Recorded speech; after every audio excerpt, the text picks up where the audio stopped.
Perkenalkan, nama saya Angelica. Saya dari kelompok 9. Jadi di sini kelompok kami akan mempresentasikan tentang sektor perkebunan. Baik, untuk pembahasan yang pertama itu akan dijelaskan oleh saya sendiri, yaitu tentang apa sih sektor perkebunan menurut undang-undang tentang perkebunan, yaitu Undang-Undang Nomor 18 Tahun 2004. Perkebunan itu adalah segala kegiatan yang mengusahakan tanaman tertentu pada tanah atau media tumbuh lainnya dalam ekosistem yang sesuai, mengolah dan memasarkan barang dan jasa hasil tanaman tersebut dengan bantuan ilmu pengetahuan maupun teknologi, permodalan serta manajemen untuk mewujudkan kesejahteraan bagi pelaku usaha perkebunan maupun masyarakat. Nah, usaha perkebunan itu dimulai dari mengusahakan tanaman, dari mengolahnya sehingga menjadi bahan baku industri, bahan setengah jadi maupun bahan jadi yang siap dimanfaatkan oleh konsumen. Eh, maka dikenal dengan adanya perkebunan tebu, perkebunan sawit, perkebunan nanas, pisang, singkong, dan sebagainya. Komoditas lain yang sangat terkenal dan termasuk ke dalam subsektor perkebunan itu ada kakao, ada lada, ada kopi, ada karet, ada kelapa, dan cengkeh. Baik, untuk pembahasan yang kedua itu akan dijelaskan oleh Aca. Baik, saya Acai Pesimin akan menjelaskan tentang sektor perkebunan. Jenis perkebunan dibedakan menjadi dua menurut skalanya. Yang pertama, perkebunan besar. Perkebunan besar adalah perkebunan yang diselenggarakan atau dikelola secara komersial oleh perusahaan yang berbadan hukum. Perkebunan besar terdiri dari perkebunan besar negara dan perkebunan besar swasta nasional ataupun asing. Yang kedua itu perkebunan rakyat. Perkebunan rakyat adalah pengelolaan lahan perkebunan secara pribadi dan umumnya tidak memiliki berbadan hukum. Selanjutnya, jenis perkebunan.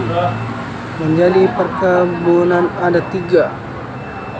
Yang pertama, perkebunan besar negara. Yang kedua, perkebunan besar swasta. Yang terakhir, perkebunan kecil atau rakyat. Nah, ciri-ciri perkebunan negara besar yaitu yang memiliki lahan yang luas, pengelolaannya menggunakan teknologi modern, memerlukan modal besar, hasil berkualitas tinggi sehingga dapat diekspor, kepemilikan negara. Perkebunan besar swasta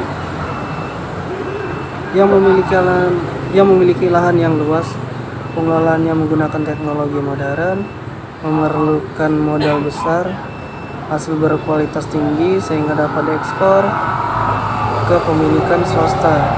Hampir sama ya, perkebunan besar negara sama perkebunan besar swasta, hampir sama.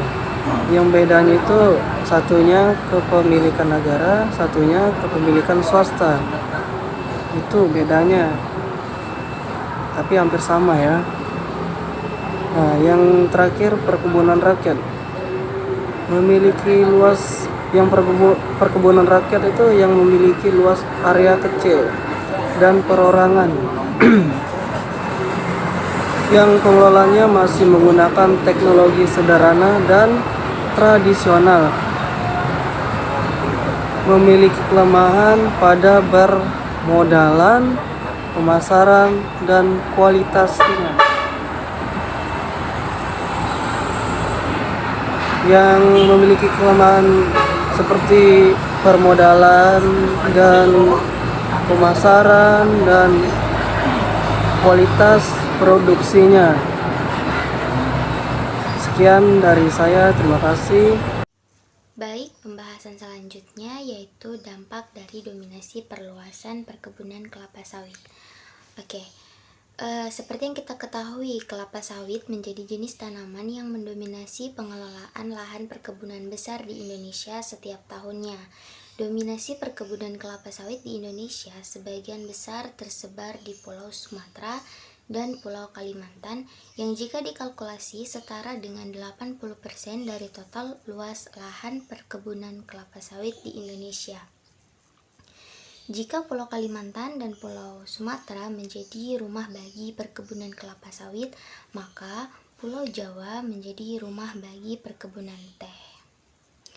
Mendominasi jenis tanaman yang ditanam di perkebunan besar di Indonesia, luas lahan perkebunan kelapa sawit semakin tumbuh dan semakin luas.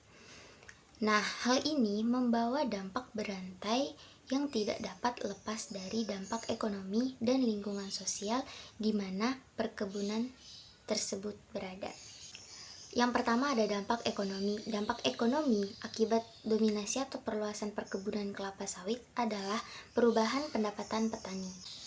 Akibat melakukan perluasan kebun kelapa sawit, petani memperoleh manfaat secara ekonomi berupa peningkatan pendapatan. Pembangunan dan perluasan perkebunan kelapa sawit telah memberikan dampak terhadap percepatan pembangunan ekonomi masyarakat dalam upaya mengentaskan kemiskinan dan dapat meningkatkan peluang investasi yang beragam serta menghasilkan pendapatan yang stabil. Kemudian ada dampak terhadap sosial lingkungan.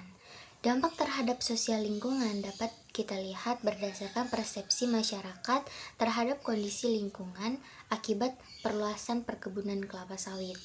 Dampak sosial lingkungan dari perluasan perkebunan kelapa sawit adalah terjadinya konversi, baik konversi dari hutan maupun konversi kebun karet menjadi kelapa sawit. Hasil persepsi masyarakat terhadap dampak dari perluasan perkebunan kelapa sawit dapat dilihat dari perubahan kondisi lingkungan yang terjadi.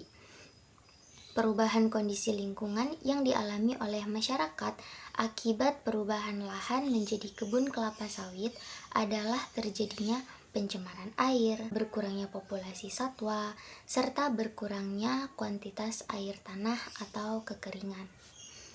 Di samping itu semua, industri kelapa sawit Indonesia berperan besar sebagai penggerak roda perekonomian nasional dengan menyumbangkan total ekspor di tahun 2016 sebesar 228 triliun rupiah. Total ekspor tersebut mencatatkan kelapa sawit sebagai komoditas penyumbang nilai ekspor terbesar. Hal tersebut ikut berdampak pada terbukanya lapangan pekerjaan bagi masyarakat. Baik, nama saya Yakubus Lahang. Di sini saya akan menjelaskan tentang apa pentingnya sektor perkebunan bagi perekonomian masyarakat. Perekonomian memiliki peranan yang sangat penting dan strategis dalam pembangunan nasional, terutama dalam meningkatkan kesejahteraan dan kemakmuran rakyat. Kedua, meningkatkan sumber devisa negara. Ketiga, menyediakan lapangan kerja dan kesempatan berusaha. Keempat, meningkatkan produktivitas, kualitas, nilai tambah, daya saing, dan pangsa pasar.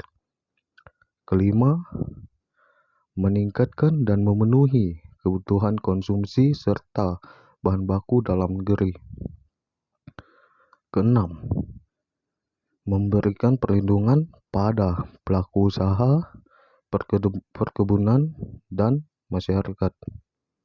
Ketujuh, mengelola dan mengembangkan sumber daya perkebunan secara optimal, bertanggung jawab, dan lestari, serta meningkatkan pemanfaatan jasa perkebunan.